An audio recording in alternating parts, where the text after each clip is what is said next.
André Christelle Fonga, on parle de la fin de la France-Afrique. Est-ce que ce sont des élucubrations? Parce que le Mali, la France n'y est plus, le Burkina Faso, plus ou moins, on pourrait également parler de la Guinée. En tout cas, ces espaces assez stratégiques, le Gabon également en Afrique centrale, le Niger. Alors, la France décide de faire rapatrier ses troupes. La fin, est-ce qu'on pourrait parler de la fin de la France-Afrique en Afrique? Écoutez, on ne peut pas parler de la fin sans qu'on arrive à la fin. Oui. Nous sommes au début du combat. Oui. Nous sommes la prolongation du combat commencé par nos aïeux, par Oui. nos parents, par nos grands-parents qui ont lutté et lutté et lutté et lutté, ont obtenu des petits résultats, Tout à fait. ont obtenu, les parents sont venus, ils ont obtenu quelques résultats, parfois dans la douleur. Aujourd'hui, nous avons déjà quelques résultats encore. Oui. Je pense que la lutte, elle est continuelle. Et cette lutte, elle est continuelle, pourquoi? Parce que c'est une lutte civilisationnelle. C'est une lutte de civilisation. Oui. Parce que quand vous avez une civilisation déclinante, une civilisation maudite, une civilisation qui a longtemps dominé le monde, mais qui était une civilisation presque, je vais dire, démoniaque même à la limite, parce que quand vous regardez le comportement de l'Occident et surtout de la France-Afrique, Oui. elle ne servait pas pour le bien-être des Africains. Donc, aujourd'hui, les peuples africains, ayant compris les enjeux, ayant compris que aujourd'hui, tout s'obtient que par la lutte, tout s'obtient que par les batailles. Parce qu'en réalité, M. Emmanuel Macron nous a dit que au Burkina Faso, ils étaient là pour lutter contre le terrorisme. Le terrorisme, tout à fait. Au Mali, ils étaient là pour lutter contre le terrorisme. J'ai fait un petit calcul quand je regarde. Il y avait 3 forces au niveau de la zone sahélienne. Oui. Pour lutter contre le djihadisme. Et selon les informations du ministère de la Défense française, Oui. il y a de cela près de 10 ans aujourd'hui, 9 ans, 8 ans ou 10 ans. Ok. Eux-mêmes, ils avaient dit, le terrorisme au Sahel, surtout au Mali, il y a entre 300 et 1000 statistiques. Ok. Du ministère de la Défense. Vous pouvez aller dans le site du ministère de la Défense française, vous allez trouver ces statistiques-là. 300 et Bon. 1000, Entre 300 et 1000 terroristes Ok. djihadistes dans le Sahel. Dans tout le Sahel. Presque dans tout le Sahel. Oui. La force Barkhane Oui. avait près de 8000 hommes. Je dis bien, elle a commencé avec 5000.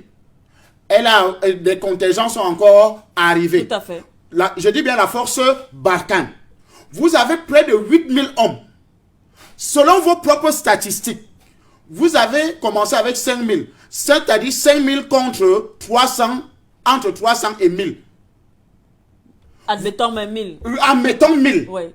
Vous avez 5000 hommes qui viennent lutter contre le terrorisme au Mali et dans le Sahel. Je dis bien seulement, c'était seulement au Mali. Oui. Les 5000 hommes. Oui. Au départ. Contre 1000 terroristes. Vous ne voyez pas que vous êtes faible. Vous ne voyez... Macron, tu ne vois pas que tu es faible. Français, vous ne voyez pas que vous êtes faible. Comment vous pouvez être au Sahel, au Mali en particulier? Vous avez 5000 hommes de l'opération Barkhane contre 1000 terroristes. Pendant 10 ans, vous n'arrivez pas à exterminer 1000 terroristes. Faisons encore plus grave. Oui. Dans la même lutte contre le terrorisme dans le Sahel, il y avait la force, la MINUSMA. Tout à fait. La MINUSMA avait entre 8000 et 10 000 hommes. Il y avait la force au niveau du Burkina Faso, il y avait Sabre. Toujours une force pour lutter contre le terrorisme. Oui. Vous avez une base militaire au Niger, sans compter les autres bases militaires qu'il y avait au Mali. Tout à fait. Toutes ces bases qu'ils avaient créées. Vous avez du matériel. Parce que j'ai oublié, j'ai pas pensé, j'allais amener toutes ces statistiques que j'avais lues au site bien du ministère de la Défense française, où il y avait des hélicoptères de combat, il y a les drones, il y a des camions, il y a des chars, il y a tous les éléments nécessaires pour faire la guerre. Mais pendant 10 ans, la France de Macron a échoué. La France, toutes les forces que M. Macron et la France avaient installées dans le Sahel pour lutter contre 1000 terroristes n'ont pas pu les éradiquer en 10 ans. Donc vous comprenez que M. Macron arrête de prononcer des inepties dans sa bouche. Il prononce des choses malsaines. Parce qu'il présente la face du monde, la face hideuse de la France, incapable, impuissant. Parce que vous ne pouvez pas avoir un conglomérat d'armées. Je dis bien un conglomérat d'armées dans le Sahel pour lutter contre le terrorisme. Et il vient faire ce genre de déclaration à la télé. Le Niger refuse de lutter contre le terrorisme.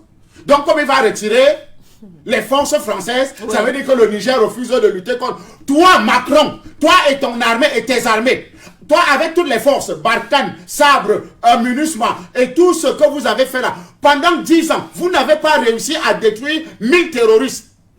Selon le site, hein, ce n'est pas moi. Ce n'est pas... Ça se trouve au ministère de la Défense. Cette statistique-là. Sans compter les moyens financiers. La même chose, la pulvérisation financière qu'ils font à Zelensky. Où on est en train de battre Zelensky tous les jours. On est en train de détruire les armes tous les jours en Ukraine. On détruit l'Ukraine tous les jours. Mais ils ne font que faire appui financier, appui matériel, appui, jusqu'à ce que... Vous comprenez qu'en réalité, quand vous êtes maudit, vous êtes maudit. C'est ce qui est en train de se passer aujourd'hui avec le chef d'État français. Parce qu'en réalité, il court de malédiction en malédiction. Vous ne pouvez pas avoir des gens qui ont lutté pour que la France soit debout. Pour que la France puisse être une nation libre. Pour qu'il y ait cette égalité. Pour qu'il y ait cette fraternité. Pour qu'on appelle France un pays-État. Je vous ai toujours rappelé les faits historiques. Tout à fait. C'est grâce aux tirailleurs venus du Cameroun, venus du Tchad, venus un peu de partout, de l'Afrique, n'est-ce pas, noirs, qui sont allés libérer la France. Et Hitler le dit dans ses mémoires, grâce à la vaillance des soldats africains, la France a pu être libre. La preuve en est le 14 juillet, quand ils fêtent la première fête d'indépendance. Ils avaient pris les sans-abri, ils ont chassé les soldats, ceux qu'ils appelaient tirailleurs. Ils ont habillé les sans-abri. Et les sans-abri, là au défilé, ne savaient même pas faire le café militaire.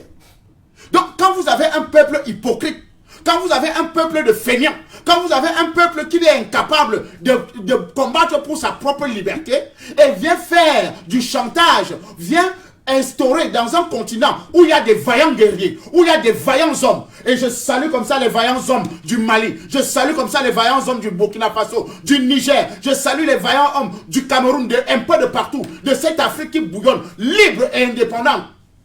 Je les salue parce que c'est grâce à eux aujourd'hui que ce combat aujourd'hui, on est en train de voir le vrai visage de l'Union européenne, on est en train de voir le vrai visage de la France, on est en train de voir le vrai visage de l'ONU. Donc pour simplement dire que aujourd'hui la bataille que nous avons, c'est que la France-Afrique, il y a encore des cordons. Tout à fait. Il y a encore des cordons. Et d'ailleurs, je crois qu'on en parlera avant la fin de cette édition spéciale. Donc, nous sommes dans cette bataille-là et nous allons couper tous les liens qui nous tiennent en captivité. N'oubliez surtout pas de vous abonner et d'activer la cloche de notification pour ne rater aucune de nos prochaines vidéos.